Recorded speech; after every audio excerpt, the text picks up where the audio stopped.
Hello, Malcolm here with my occasional series, Letting Go, Taking Hold, chronicling my journey towards coming off paid staff work for the church. I've just walked across this golf course. You can see where if I walk here later in the day, I often see quite a lot of retired people playing golf. I don't know if that's my future or not, but nonetheless, at some point in the next few weeks, months, or 2 or 3 years, I shall be coming off the paid staff of the church, and I wanted to process some stuff with you and see what you think. So this is the third, these are unscripted, just as things come to my mind, a third sort of episode here.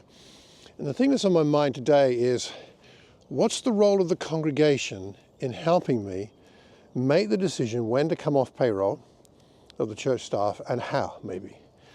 Because I don't know about the way you think about it, but I don't see being on staff as being just like a hiring, you know, like I'm a hired hand. I'm part of the congregation. This is my spiritual family. It's not just a paid role. And so I think it's important for in the way that the congregation is then respected as part of the decision, but also that they who know me, we've been together for 10 years, can help me with the decision because they know me. But what's the best way to do that? Because I have heard of situations where congregational involvement has been less than helpful. And I've also heard of situations where ministers have refused to engage with the congregation in a way that is not helpful. I don't want to do that, but I want to do it in the right way. So let me give you an example. I can imagine, I don't think this would happen where I am, but you never know. But I can imagine going to someone like me, going to someone in their congregation and saying, you know, I just wanted to know your opinion or ask your help with a decision because I'm coming close to thinking about retiring, and what do you think? And then that person says, oh, at last, I mean, you should have retired 5 years ago. I don't know why you're still hanging around, you know. that wouldn't be terribly helpful. But also I can imagine kind of the opposite, where you go to somebody and you say, yeah, I think it's, I'm thinking about it. I'm sure the time isn't far off. I wonder if you could help me with my decision about coming off staff. And they'd be like, no, you can't do that. No, we need you. You must stay around. I mean, it doesn't matter how old you are. I mean, you've just got to stay. And that's more about their emotional sense of what they feel they need and kind of owning their staff person, and that also isn't healthy.